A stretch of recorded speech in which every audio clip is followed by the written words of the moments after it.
اور کافر بن کے جائے، اور اس کی طرف اشارہ کرنے کی ضرورت نہیں۔ آپ دیکھیے انسان کے زندگی میں ایمان نکلتا ہے اور کفر اس کے دل میں آ کے بیٹھ جاتا ہے، اور ایک وقت وہ ہوتا ہے کہ انسان خود جہنم کے راستے پر رواں دواں ہے، لیکن وہاں سے پلٹ کے آ جاتا ہے بالکل صراط مستقیم اور جنت کے راستے پر۔ اس کی بھی مثال آپ کو ملتی ہے، اس کی بھی مثال آپ کو ملتی ہے۔ آپ نے گزشتہ مجلسوں میں میری سماعت فرمایا ہے کہ پروردگار عالم جب انسان کو ہدایت دیتا ہے تو لشکر یزید سے نکال کے حر بنا دیتا ہے، اور جب انسان کوشش نہیں کرتا تو نتیجہ یہاں تک پہنچ جاتا ہے کہ حق والوں کے ساتھ ہونے کے باوجود وہ قاتل سید الشہداء بن جاتا ہے۔ تو یہ ایمان گھٹتا بھی ہے اور ایمان بڑھتا بھی ہے۔ قرآن مجید نے اس کا تذکرہ کیا ہے، انہم آمنوا بربہم فزدناہم ہدا۔ قرآن مجید فرما رہا ہے کہ یہ وہ افراد ہیں جو اللہ پر ایمان لائے، انہم یہ وہ افراد ہیں آمنوا بربہم جو اپنے رب پر ایمان، فزدناہم ہدا اللہ نے ان کے ہدایت میں اضافہ کر دیا۔ تو معلوم ہوا وہ کون سے لوگ ہیں جن کو قرآن مجید بیان کر رہا ہے۔ قرآن نے ان کے لیے 2-3 لفظیں استعمال، انہم فتیۃ، یہ جوان لوگ ہیں، انہم فتیۃ آمنوا بربہم فزدناہم ہدا۔ عزیزان گرامی، قرآن مجید کے سورہ کہف کی آیت ہے، اور اس آیت کریمہ میں ارشاد ہو رہا ہے انہم فتیۃ، یہ سب کے سب جوان ہیں۔ دراصل اس کے اندر ایک بھی جوان نہیں ہے۔ اصحاب کہف کا تذکرہ ہے، وہ 7 کے 7 اس میں کوئی ایک بھی جوان نہیں ہے۔ چھٹے امام نے فرمایا ان میں کوئی بھی جوان نہیں تھا، مگر قرآن کہتا ہے انہم فتیۃ، یہ جوان ہیں۔ کیوں قرآن نے جوان کہا ہے؟ معلوم یہ ہوا ان میں جوانی کی کوئی علامت نہیں تھی، سب کے سب بوڑھے تھے، لیکن قرآن ان کو جوان کہہ رہا ہے۔ کیوں جوان کہہ رہا ہے؟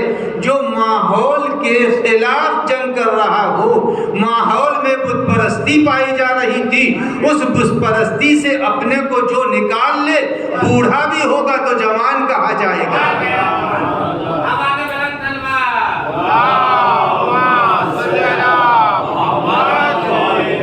تو اب یہ معلوم ہو کہ جوانی کے لیے یہ شرط نہیں ہے کہ آدمی جو ہے وہ 25 سال کا ہو۔ انہم فتیۃ آمنوا بربہم، اگر ایمان لائے گا تو بوڑھا ہونے کے باوجود بھی اس کو کہا جائے گا فتیہ، یعنی جوان۔ فتح جوان کو کہتے ہیں۔ تو اب قرآن مجید نے کہا جو بھی ایمان حقیقی رکھے گا، اللہ پر بھروسہ رکھے، عقیدے کو صحیح رکھے، بت پرستی سے بچتا رہے، چاہے بت وہ کسی شکل میں کیوں نہ ہو، انسان کے شکل میں بت تھا اس زمانے میں۔ انہم فتیۃ آمنوا بربہم، وہ جتنے بھی تھے اصحاب کہف، ان لوگوں نے کس کا مقابلہ کیا؟ کہا نہیں، ہم اس انسان کو نہیں مانیں گے جو پیدا ہوا ہے ماں اور باپ کے پیٹ سے، وہ خدا نہیں ہو سکتا ہے۔ تو معلوم ہوا اگر انسان نے اپنے رب کا اقرار کیا اور جتنی بھی دنیا کی چیزیں ہیں سب کا انکار کیا، اب ان بتوں کو قرآن مجید کہتا ہے جو بھی چھوڑے گا ہم ان لوگوں کو جوان کہیں گے۔ تو جو بت کو چھوڑے وہ فتح اور جوان ہوتا ہے، اور جو بت کو توڑ دے وہ لافتہ ہوتا ہے۔ اب قرآن مجید نے صاف بیان کر دیا، انہم فتیۃ آمنوا بربہم فزدناہم ہدا، ہم نے ان کی ہدایت میں اضافہ کر دیا۔ اس کے بعد قرآن کہتا ہے وَرَبَطْنَا عَلَىٰ قُلُوبِهِمْ۔ ایمان کی ایک خوبی یہ ہے، قرآن کے اعتبار سے ایمان کی خوبی یہ ہے کہ جب ایمان کسی کے دل میں آتا ہے، رَبَطْنَا عَلَىٰ قُلُوبِهِمْ، وہ کبھی مضطرب نہیں ہوگا، بے چین نہیں ہوگا، قلب میں اس کے اطمینان پیدا ہو جائے گا۔ جس کے بھی ایمان قلب میں اتر گیا وہ کبھی بے چین نہیں ہو سکتا، وہ ہمیشہ ہمیشہ مطمئن رہے گا۔ اب دونوں قرآن کے تذکرے ہیں، ایک کی طرف اشارہ کروں گا اور ایک کو صراحتاً بیان کر رہا ہوں۔ یہ ہے قرآن کا بیان۔ 2 غار قرآن نے بیان کیے ہیں، ایک غار ہے جو اصحاب کہف کا ہے، اور ایک غار یہ ہے جو کہ غار ثور ہے۔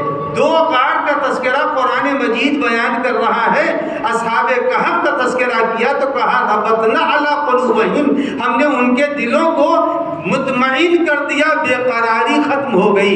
گئے ہیں اصحاب کہف بھی غار میں، مگر وہاں کے اوپر ایک بھی نبی ساتھ نہیں ہے. نبی اصحاب کہف کے ساتھ نہیں ہے، خود وہ لوگ مومن ہیں. گئے غار میں، مگر قرآن کہتا میں نے ان کے دل میں سکون دے دیا، صبر دے دیا، بے قراری ختم ہو گئی. یعنی پیغمبر کے نہ ہونے کے باوجود اگر ایمان کامل ہے تو انسان مطمئن قلب کا ہوگا. مگر دوسرے غار کا جو تذکرہ کر رہا ہے قرآن، وہ قرآن کہہ رہے اتنے ہی بے چین تھے. قرآن کو کہنا پڑا لا تحزن، اتنے بے چین کیوں ہو؟ معلوم نبی کے پہلو میں ہونے کے باوجود اگر آدمی کو قرار نہیں آ رہا ہے تو ماننا پڑے گا ایمان کمزور ہے. قوی امکان اگر ایمان قوی ہے تو کبھی بھی انسان میں اضطراب پیدا نہیں ہوگا. اسی لیے ہم دیکھتے ہیں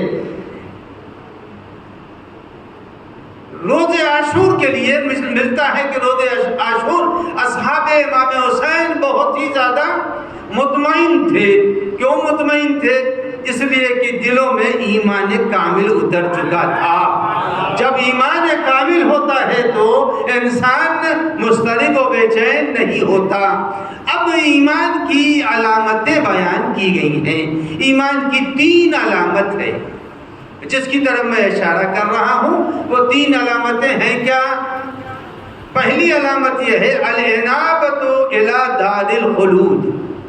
اگر ایمان آئے گا تو ایمان کی پہلی پہچان یہ ہے الانابۃ الی دار الخلود. انسان آخرت کی طرف متوجہ رہتا ہے. یہ ایمان کی پہلی منزل ہے. آخرت کی طرف متوجہ ہوگا، اور آخرت کی طرف جو متوجہ ہے تو اس کے معنی یہ ہے کہ پھر یہ آدمی اس میں 2 خود بخود چیزیں پیدا ہو جائیں گی. وہ 2 چیزیں کیا ہیں؟ الانابۃ الی دار الخلود. جہاں جہاں ایمان ہوگا 3 چیزیں ہوں گی. پہلی چیز آخرت کی طرف متوجہ رہے گا، غافل نہیں رہے گا. آخرت کی طرف متوجہ ہے، کبھی آخرت سے غافل نہیں رہے گا، چلے گا پھرے گا. آخرت اب یہ یاد رکھیں کہ ایمان جب رہتا ہے، اگر کسی گھر میں بہت بڑا دروازہ ہے اور بہت بڑی کھڑکی ہے اور اندر روشنی ہے تو پتہ چل جائے گا کہ اس ہال کا کی کھڑکی اور اس ہال کا گیٹ بڑا ہے. روشنی خود بتا دیتی ہے اندر کتنی روشنی جل رہی ہے. کھڑکی بتاتی ہے اندر والوں کی روشنی بہت زیادہ ہے، یا اگر فقط اس میں ایک شمع جل رہی ہو تو خود کھڑکی بتا دے گی اندر بہت زیادہ روشنی نہیں ہے. تو معلوم یہ ہوا کہ جب کسی گھر کے اندر روشنی کمزور ہوگی تو باہر پھوٹے گی بھی کمزور، اور اگر اندر روشنی بہت زیادہ ہے تو باہر بھی جھلکے گی روشنی زیادہ. اب عزیزان گرامی، جس کا ایمان جتنا ہوگا وہ ایمان کبھی زبان سے ظاہر ہوگا، کبھی نگاہ سے ظاہر ہوگا، کبھی ہاتھ سے ظاہر ہوگا، کبھی قدم سے ظاہر ہوگا. صلوات پڑھ دیں محمد وآلہ.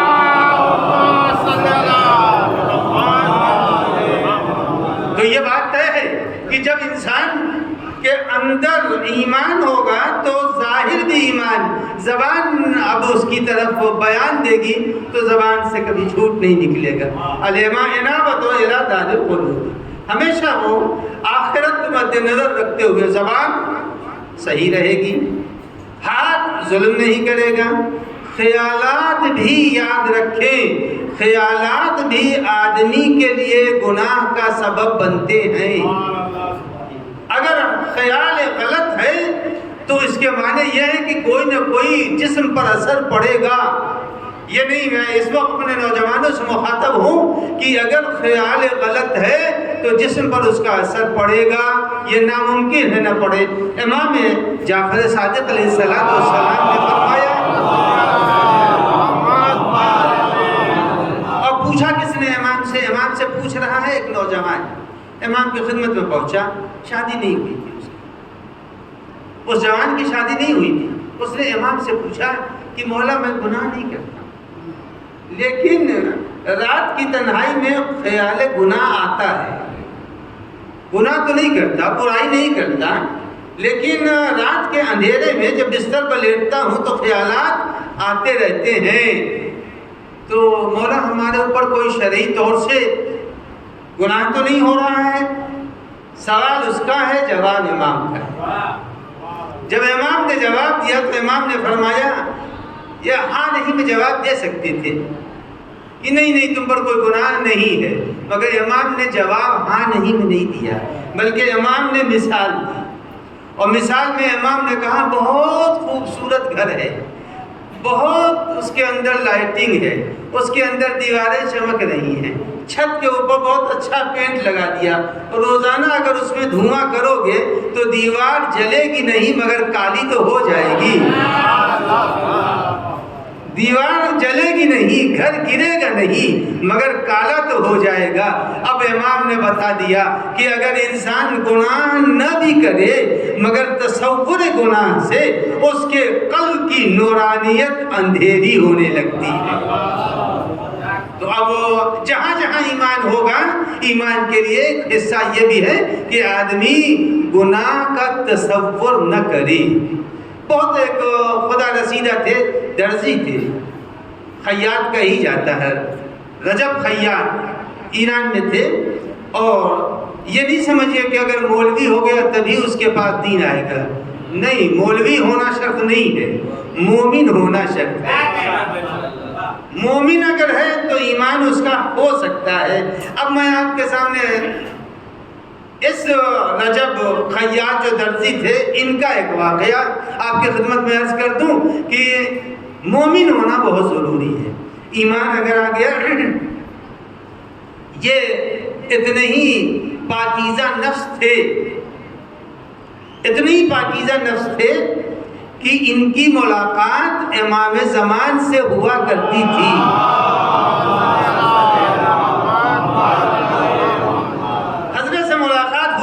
تھی.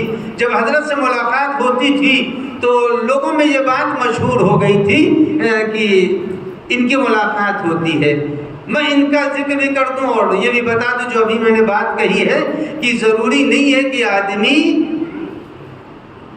جب مولوی ہو جائے، عالم ہو جائے تبھی اس کی امام سے ملاقات ہوگی. نہیں، زمین کے انتہائی پست درجے کے اوپر بھی اگر آدمی ہے اور ایمان اس کے اندر ہے تو وہ امام زمان کی نگاہ میں بہت معتبر ہے، بہت معتبر ہے. لہذا ایک بہت بڑے عالم کا تذکرہ نہیں ہے، کسی بہت بڑے مجتہد کا تذکرہ نہیں، بلکہ ایک موچی کا تذکرہ ہے. موچی جو لوگوں کے جوتے سیتا تھا، مگر اتنا ہی خدا رسیدہ تھا، اتنا ہی خدا تک پہنچا ہوا تھا کہ گاہے بگاہے امام اس کی دکان پر آتے تھے. یعنی اب معلوم یہ ہوا کہ فقط امام بڑوں کے ہاں نہیں جاتے، موچی کے ہاں بھی جاتے ہیں. وہ بھی ان کی رعایا ہے نا، موچی بھی تو ان کی رعایا ہے. وہ جب امام اس کے یہاں پہنچے، دیکھیے یہاں سے انصاف انسان میں ہو. خدا کرے ہمارے ناظرین سامعین خود ہم میں بھی وہی کیفیت پیدا ہو جائے. امام نے اپنی نالے مبارک دی کہ ذرا اس کو سی دو. تو اس نے کہا کہ میں ابھی آپ کی نالین سی دیتا ہوں. اس کے بعد سے پھر امام امتحان لے رہے ہیں. پھر اس کے بعد امام نے کہا میری نالین سی دو. تو اس نے کہا میں سی دیتا ہوں. جب 2 مرتبہ کہہ دیا کہ نالین سی دو، تب اس نے کہا کہ مولا اگر آپ، چونکہ آپ امام ہیں، اگر آپ حکم دے رہے ہیں تو میں ابھی سی دوں. چونکہ میں نے وعدہ کیا ہے جس کی میں نالین سی رہا ہوں وہ ابھی آئے گا. میں نے وعدہ کیا ہے لہذا وعدہ خلافی نہیں کر سکتا. اگر آپ امام ہیں، امام اسی پر مسکرا دیے. انسان وہ ہے مومن جو اپنے وعدے پر وفا کر رہا ہے. اگر وعدے پر وفا کر رہا ہے انسان، اپنے وعدوں کو پورا کر رہا ہے جہاں تک ممکن ہو سکے انسان، تب جا کے کہیں ایمان اس منزل پر ہوتا ہے کہ امام وقت ایک دن اس کی زندگی میں یہ آیا. علیکم السلام. اس کی زندگی میں ایک دن یہ آیا کہ پورے دن وہ اپنی دکان پر بیٹھا رہا. اب اونچی کی دکان ہی کیا ہے, 4 آدمی جوتا سلوانے آئیں گے, اور اب تو جوتے بھی نہیں پھٹتے, اب تو ہر چیز ماشاء اللہ ہے. اب وہ بیچارے 2-4 آدمی آ جاتے تھے, 2-4 پیسے مل جاتے تھے. دیکھیے یہ غافل نہیں ہونا چاہیے آدمی کو, کیا مولا ہم سے غافل ہے, غافل نہیں ہے. شام ہو گئی. جب شام ہو گئی اور ایک بھی گاہک نہ آیا جو 2 پیسے اسے دے دیتا, اس نے کہا چلو دکان بند کر دیتے ہیں. اب جب کوئی ہے ہی نہیں, شام ہو گئی, اب کون آئے گا. جب دکان بند کر چکا تو کچھ روٹیاں اور اس پر کچھ حلوے لا کے امام نے دیا کہ لے جاؤ اس کو, اب تم اپنے گھر میں رکھو. جب وہ لے کے گھر میں پہنچا تو خیر بیوی بچے بھی خوش ہو گئے, لیکن کہا کسی کو بتانا نہیں ہے, بتانا نہیں. امام کی عنایتیں کہاں کہاں انسان کو نصیب ہوتی ہیں, انسان محسوس نہیں کر سکتا. مگر وہی بیوی سے تو بتا ہی دیے گا یہ کہاں سے ملا ہے. وہ بتاتے ہیں کہ اس کی خوشبو اتنی تھی کہ ہر آدمی پوچھتا تھا تمہارے گھر میں کہاں سے اتنا اچھا کھانا ہے, تو کون روزانہ تمہارے گھر میں کھانا اتنا اچھا پکتا ہے. معلوم ہوا کہ اگر انسان کے دل میں محبت کامل آل محمد علیہ السلام ہو,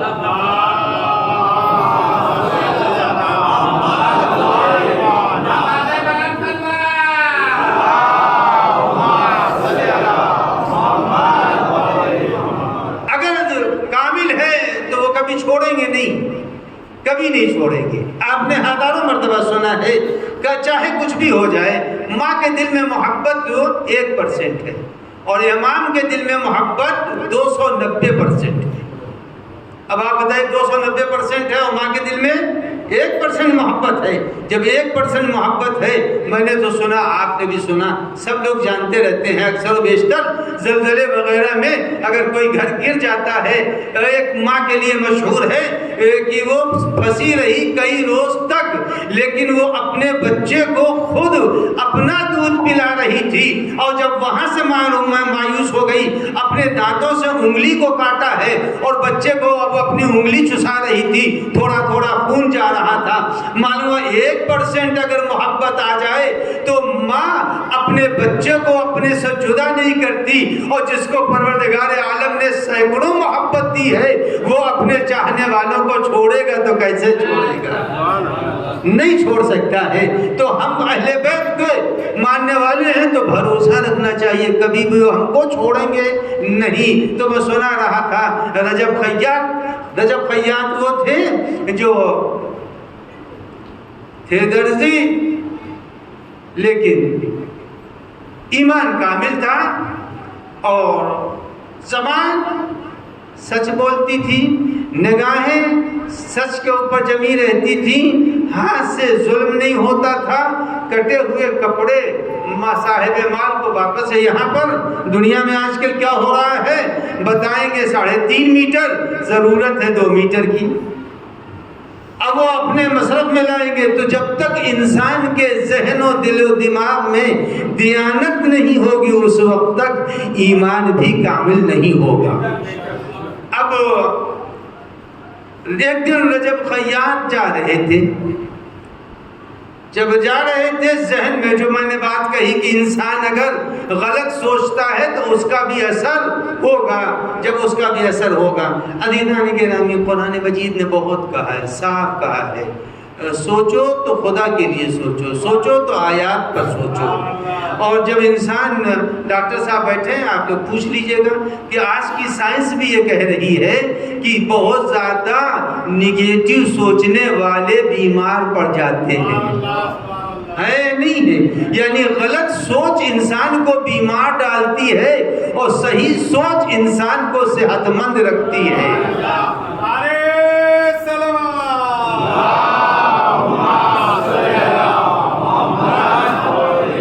تو سوچ بھی صحیح ہونی چاہیے, عمل بھی صحیح ہونا چاہیے. اگر سوچ غلط ہے تو انسان بیمار ہے, اور جب بیمار ہے فی قلوبہم مرض, سوچتا کہاں سے, دل سے سوچتا نہ ہے. اس کو تو بہت پہلے قرآن نے کہا فی قلوبہم مرض, ان کے دلوں میں بیماریاں ہیں.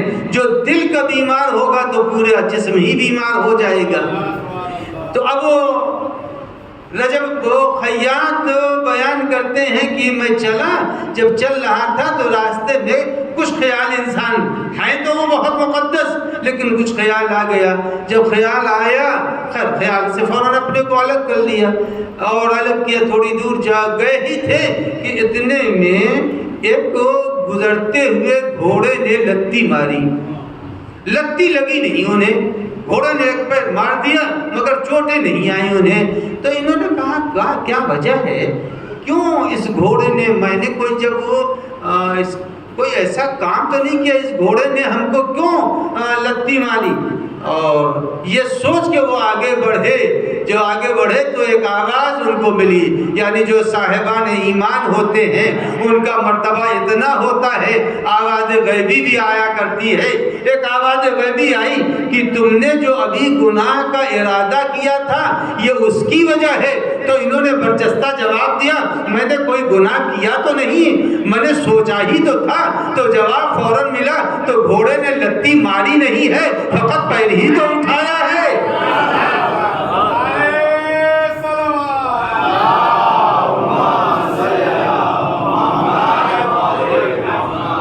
تو اب پتہ چلا اتنا انسان کے ذہن کے اوپر خیالات اس قدر انسان کو بچاتے بھی رہتے ہیں، اسی لیے کہا گیا ہے۔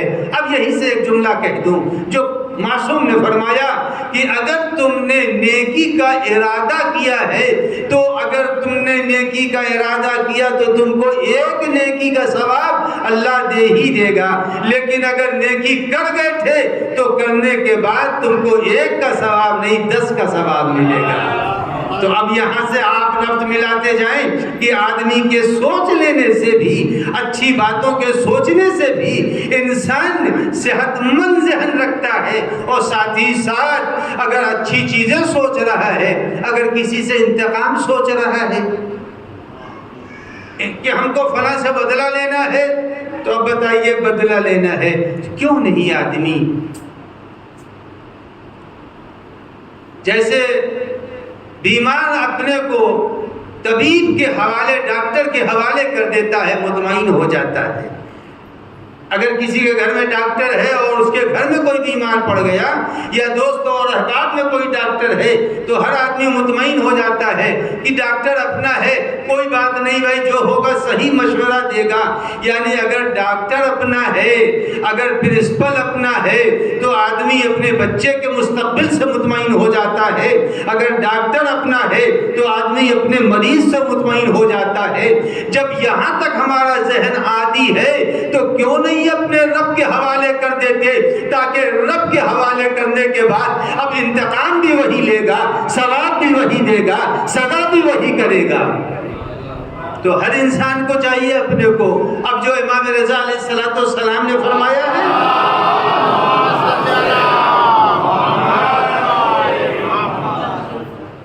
امام نے فرمایا ہر روز کی تعقیبات نماز صبح میں وفوض عملی الی اللہ ان اللہ بصیر بالعباد، یہ امام نے فرمایا روزانہ نماز صبح کے بعد اس دعا کو پڑھا کرو کہ وفوض عملی الی اللہ، اے پالنے والے زبان سے نہیں دل سے کہو، وفوض عملی الی اللہ ان اللہ بصیر بالعباد، اے پالنے والے ہم اپنے امور کو، سارے کام کو تیرے حوالے کر رہے ہیں۔ اور اس کے بعد سے یہ نہیں ہے کس کے حوالے کر رہے ہو، پاگل کے حوالے نہیں، ان اللہ بصیر بالعباد، اللہ اپنے بندوں کے حالات کو دیکھ رہا ہے۔ جب اس منزل میں انسان ہوگا تو اب کوئی دنیا کے اندر انسان کو پریشانی نہیں ہوگی، ہمیشہ انسان مطمئن ہوتا ہے اس وقت جب وہ اپنے امور کو صاحب اختیار کے حوالے کر دے۔ تو 3 چیزیں ہیں ایمان کی علامت میں سے۔ پہلی چیز الانابۃ الی دار الخلود، آدمی 24 گھنٹے آخرت اور عاقبت کی طرف متوجہ رہے۔ کرونا جس وقت آیا تھا تو کوئی آدمی مسافہ نہیں کر رہا تھا، کوئی کسی سے گلے نہیں مل رہا تھا، جلدی ماسک اپنا اتار نہیں رہا تھا، یعنی ذہن پر اتنا تصور بیٹھ گیا تھا کرونا کا کہ آدمی نے مصافحہ چھوڑ دیا، آدمی نے گلے ملنا چھوڑ دیا، کسی کے گھر تعزیت میں جانا چھوڑ دیا، مجلسوں میں شرکت چھوڑی، کیونکہ تصور بیٹھا ہوا تھا ایک ایسی بھیانک بیماری کا۔ عزیزان گرامی، جب تصور غالب آتا ہے تو آدمی لمحہ لمحہ غافل نہیں ہوتا، جب عاقبت کا تصور غالب آ جائے گا تو زندگی کے اندر کبھی ٹھوکر نہیں لگے گی۔ کالنابت الی دار الخلود، ہمیشہ بندے مومن کے ایمان والوں کی علامت یہ ہے۔ اس کے بعد معصوم نے فرمایا کہ دوسری علامت مومن کی یہ ہے کہ تتجافى جنوبهم عن دار الغروب، کا ہمیشہ ایک صاحب نے ایک صاحب سے وعدہ کیا، مثال ہے، ایسا ہوا نہیں ہے، وعدہ کیا، وعدہ کرنے کے بعد پورا نہیں کیا، ایک دن ہو گیا، دوسری مرتبہ مہینے 10 روز کے بعد پھر کوئی ایسا موقع آیا، انہوں نے کہا ہاں کر دوں گا، 2 مرتبہ ہو گیا، تیسری مرتبہ کہیں گے کہ بھئی یہ وعدے کرتے ہیں مگر پورا نہیں کرتے، تو اسی کو امام نے فرمایا کہ تتجافى عن دار الغرور، کہتے ہیں کہ ایمان والوں کی پہچان یہ ہے کہ اس فریب والی دنیا سے، یہ دنیا کو امام نے غرور کہا ہے، غرور کے معنی ہوتے ہیں دھوکے کے، یعنی اس دنیا کے اس دھوکے والی دنیا سے تتجافا، اپنے کو دور رکھتے ہیں، یعنی غرق دنیا نہیں ہوتے اور دنیا سے ہمیشہ دور رہتے ہیں۔ دنیا در حقیقت یوں سمجھ لیجئے کہ آدمی یہ سمجھتا ہے یہی دنیا ہے، دنیا یہ کچھ نہیں ہے، یوں سمجھیے کتنی بڑی دنیا ہے، اس کو میں کیسے سمجھاؤں۔ آپ حضرات دیکھتے ہیں، نوجوانوں سے مخاطب ہوں، آپ دیکھتے ہیں آسمان میں ایک چھوٹی سی گوریا اڑ رہی ہے، آسمان بڑا ہے یا گوریا ہے؟ آسمان کی وسعتوں کا کوئی اندازہ نہیں ہے، گوریا اتنی بڑی ہے، بس اتنی بڑی گوریا، اتنا بڑا وسیع آسمان، اسی کو امام نے فرمایا ہے یہ دنیا آخرت کے سامنے اتنی مختصر ہے، اتنی مختصر یہ دنیا ہے۔ جب اتنی مختصر ہے اور جا کر کے آپ دیکھ لیجیے دنیا اتنی مختصر جب ہے تو امام نے فرمایا تتجافى عن دار الغرور، کا ایمان کی علامت یہ ہے کہ آدمی اس دھوکے والی دنیا سے اپنے کو بچائے رکھے۔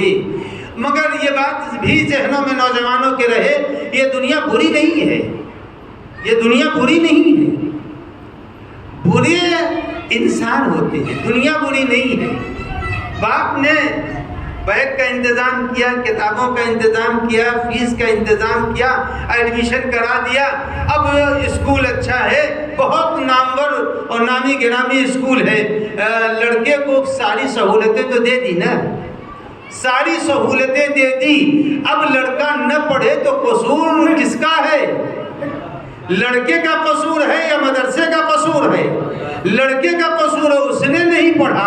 عزیزان گرامی، یہ دنیا بہت اچھی ہے، آدم جیسا استاد یہاں تھا، نوح جیسا معلم یہاں تھا، پیغمبر اور اہل بیت جیسے استاد یہاں ہیں، اس میں بھی اگر انسان بہک رہا ہے تو دنیا کا قصور نہیں ہے، اس نہ پڑھنے والے لڑکے کا قصور ہے۔ صلوات پڑھنے محمد وآل محمد۔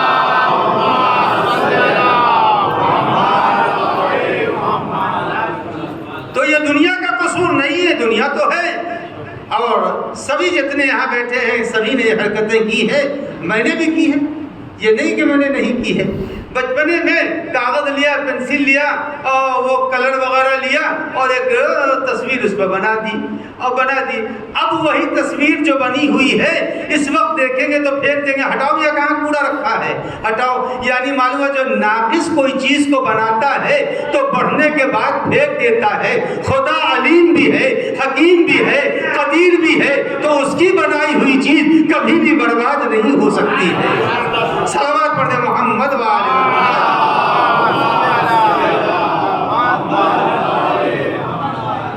تو 2 چیزیں ہوئیں، دو چیزیں ہیں.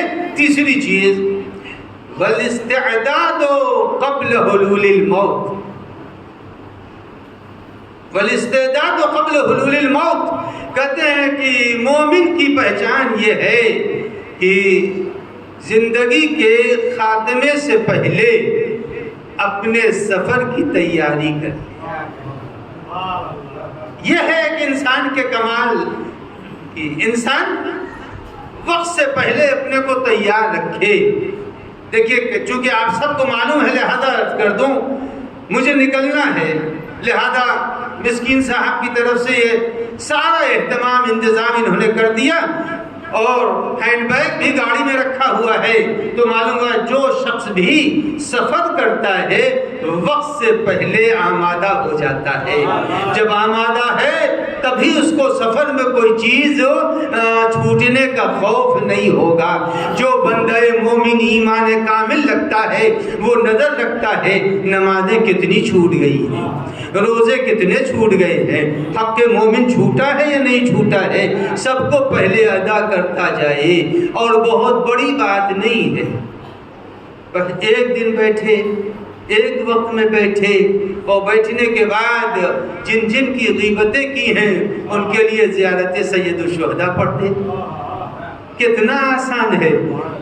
بس ایک چھوٹا سا عمل بتا رہا ہوں کہ بس اے پالنے والے تیری بارگاہ میں میں انسان گنہگار تھا، غلطیاں ہوتی ہیں، ٹھوکریں لگتی ہیں. پالنے والے آج میں ان ساری غلطیوں کا اعتراف تیری بارگاہ میں کر رہا ہوں. ہمیں نہیں معلوم ہم نے کس کی غیبت کی ہے، مگر پالنے والے تیری بارگاہ میں آج ان تمام مومنین کے لیے ایک زیارت وارثہ پڑھ رہا ہوں جن کا حق میری گردن پر ہے. جب اللہ کہے گا تمہارے اندر اتنا جذبہ ہے کہ تم اپنے بوجھ کو اتارنا چاہتے ہو اور میرے حسین کے ذریعے سے اتارنا چاہتے ہو تو میں کبھی تمہارے نامہ اعمال کو ضائع اور برباد نہیں کروں گا. تو عزیزان گرامی جہاں تک میری آواز جا رہی ہے گزارش ہے کہ ہر آدمی کم سے کم ایک مہینے میں 4 جمعے تو پڑھتے ہیں. 4 جمعے کو پالنے والے ان تمام مومنین جو ہمارے درمیان ہیں نہیں ہیں میں ان کی طرف سے زیارت وارثہ پڑھ رہا ہوں. ہم کو قیامت کے دن ان کے حق سے معاف کرنا، اس لیے کہ میں نے ان کا حق لیا ہے، ان کے حق کو ضائع کیا ہے. اور یہ یاد رکھیے ایک صاحب ایک بزرگ کے پاس پہنچے اور کہا کہ مجھے معاف کر دیجئے، میں نے آپ کی غیبت کی ہے، میں نے آپ کی غیبت کی، مجھے معاف کر دیجئے. انہوں نے کہا معاف کر دوں گا، ایک چھوٹا سا کام کر دیجئے میرا. کہا کہیے کیا کام ہے آپ کا؟ انہوں نے بہت سے پر ایک تھیلے میں بھر کر کے تکیہ لگانے کے لیے رکھا تھا. انہوں نے کہا کہ یہ میں اس کا منہ کھولے دیتا ہوں، اس میں پر بھرے ہوئے ہیں، جائیے اس کو ہوا میں اڑا دیجئے. اور جب انہوں نے اس کو ہلا دیا وہ گر گیا اور سب ہوا میں اڑ گئے. اس کے بعد کہا ہاں میں نے آپ کا کام کر دیا. کہا جائیے چن کے پھر لے آئیے، چن کے لے آئیے. اب جب چن کے لانے کی بات ہوئی تو اب وہ تلاش کر رہے ہیں، مل ہی نہیں رہی ہے. جب ملنے لگے تھوڑا سا ملا تھوڑا سا نہیں ملا. انہوں نے کہا سنیے آپ آئے ہیں مجھ سے معافی مانگنے، جو میری آبرو ضائع ہو گئی ہے وہ کہاں سے واپس آنے والی ہے. لہذا ہر آدمی کو چاہیے مومن کی آبرو کا خیال رکھے.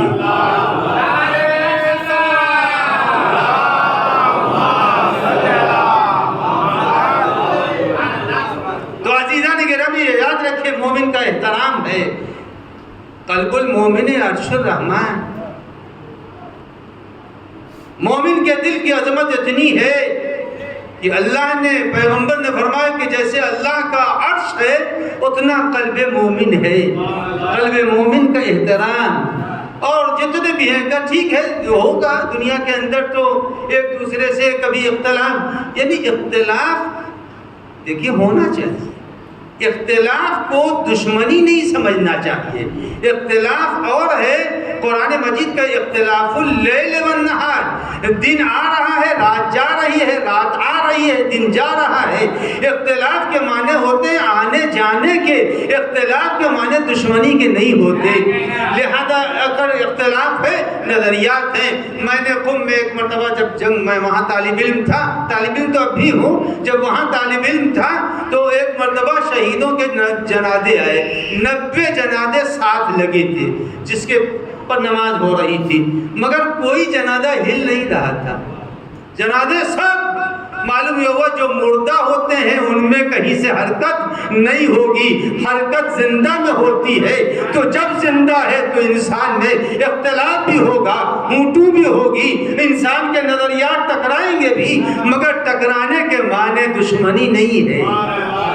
تو میرے عزیزو یاد رکھیے گا کہ آج کی میری تقریر اگرچہ مختصر ہے، لیکن انسان کو ہمیشہ اس بات کا خیال رکھنا چاہیے کہ ایمان کو کامل کرے۔ ایمان کامل کب ہوگا؟ اسی وقت ایمان کامل ہوگا۔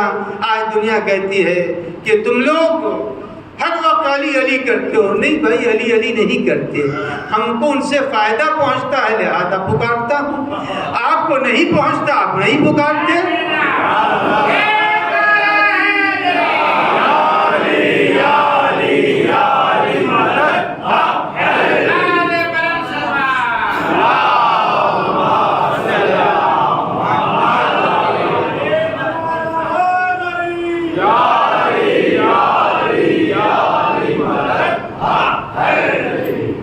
ان کو نہیں پہنچتا تو میں کیا کروں؟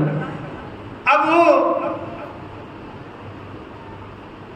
چمگادڑ کو سورج اچھا نہیں لگتا، الو کو سورج اچھے نہیں لگتے، نہ الو دن میں نکلتا نہ چمگادڑ نکلتا، تو یہ جتنے الو اور چمگادڑ ہیں ان کو علی اچھے نہیں لگیں گے، لیکن ہم کو تو اچھے لگتے ہیں۔ صلوات پڑھتے محمد و آل محمد۔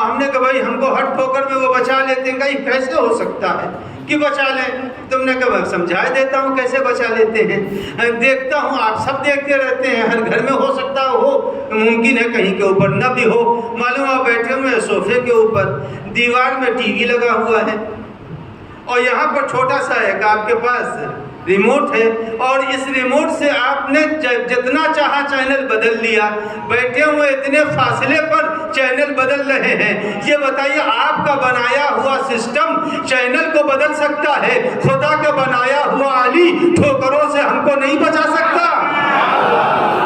صلوات پڑھیں محمد و آل محمد۔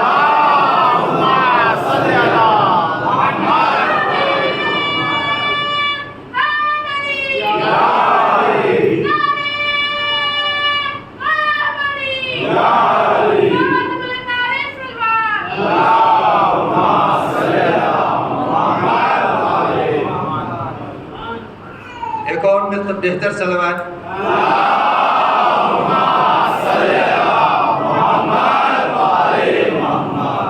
تو عزیزان گرامی، انسان اسی وقت کامل مانا جائے گا جب اس میں تین چیزیں پائی جائیں، آخرت کی طرف متوجہ ہو، دنیا کے فریب سے بچا ہو، اور وقت سے پہلے اپنا سامان سفر تیار کر رہا ہو۔ اور اس کے لیے میں نے ایک ہی نسخہ بتایا، یہ ناممکن ہے کہ کوئی یہ کہہ دے کہ ہمارے نامہ اعمال میں کوئی گناہ نہیں ہے، کوئی نہیں کہہ سکتا، کوئی بھی یہ نہیں کہہ سکتا ہے کہ ہم سے کسی کی غیبت نہیں ہوئی ہے۔ جب نہیں ہوئے تو علاج بھی، بیماری ہے تو علاج بھی ہے۔ علاج اس کا یہی ہے کہ کبھی زیارت عاشورہ پڑھ دیجئے اور کبھی زیارت وارثہ پڑھ دیجئے، اور پڑھنے کے بعد کہ یہ پالنے والے ان لوگوں کو راضی کر دینا قیامت کے دن جن کا گردن پر، ہماری گردن پر جن کا حق پایا جا رہا ہو۔ عزیزان گرامی، سید الشہداء کی شہادت ہم سب کے دلوں کا زخم ہے۔ اور سید الشہداء کو سب سے زیادہ جو اذیت رہی ہے وہ کس کی ہے؟ کون سے شہید کی اذیت سید الشہداء کو سب سے زیادہ تھی؟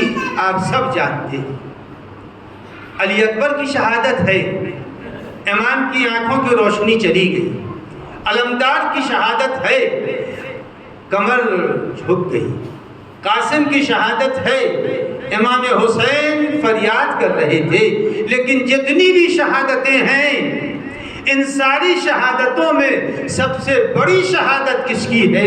عزیزان گرامی، آپ کے اذہان عالیہ پہنچ گئے، سب سے بڑی شہادت اس نونہال کی ہے۔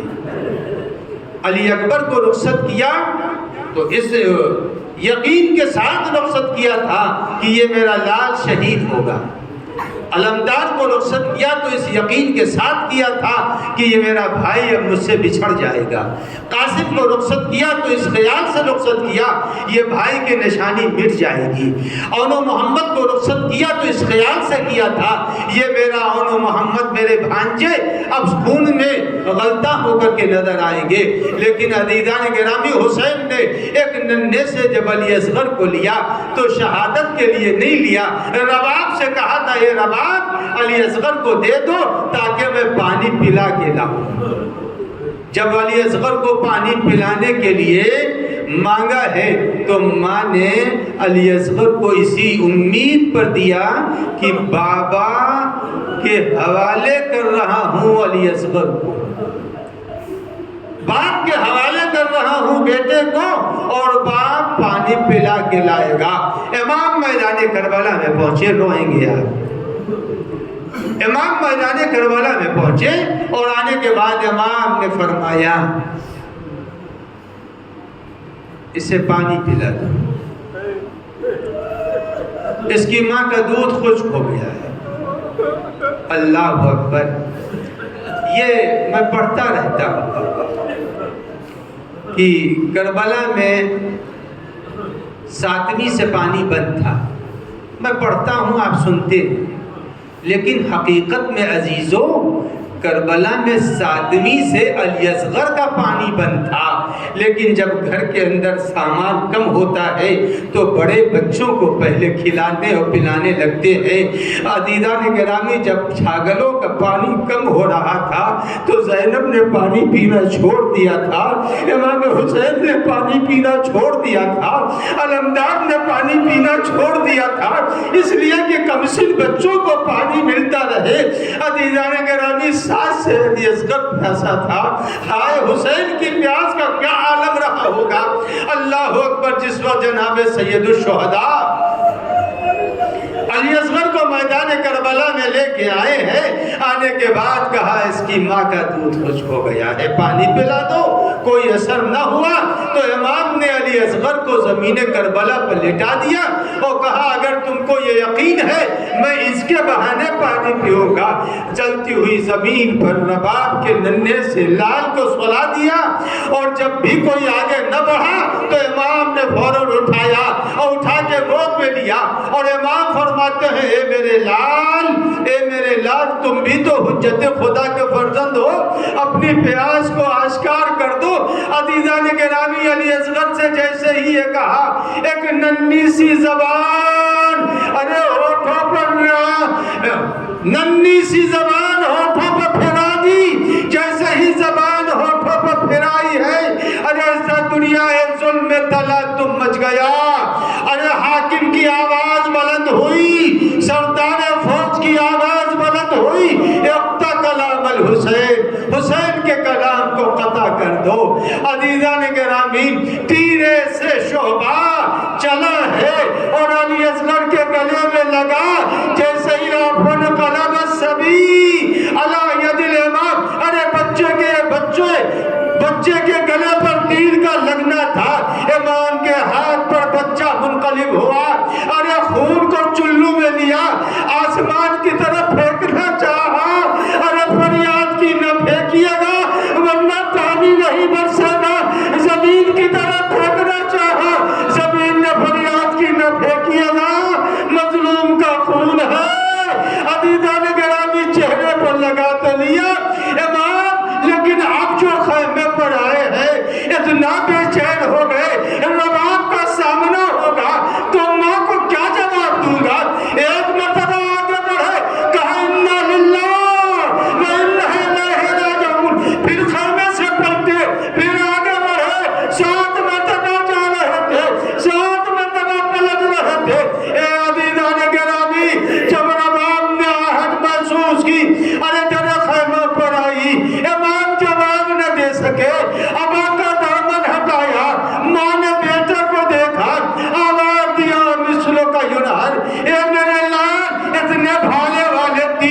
ضرورت نہیں تھی. ہاں تم تو پیاسی سے مر رہے تھے. سیعلم الذین ای منقلب ینقلبون لعنت اللہ علی القوم الظالمین. یا اللہ یا اللہ یا اللہ یا اللہ یا اللہ یا اللہ یا اللہ یا اللہ. الہی قلب ایمان کو راضی و خوشنود فرما.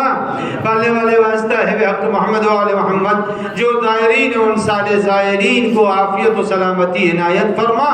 آپ حضرات بھی جب بھی آپ کو یاد آ جائے ان 40 کے زائرین امام حسین کے لیے 1 روپیہ 2 روپیے صدقے نکالتے رہیے گا.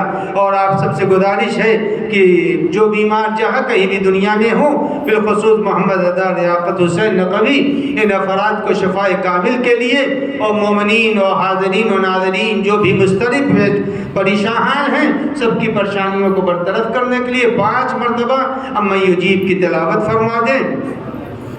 بسم اللہ الرحمن الرحیم. امن یجیب المضطر اذا دعاہ ویکشف السوء. امن یجیب المضطر اذا دعاہ ویکشف السوء. امن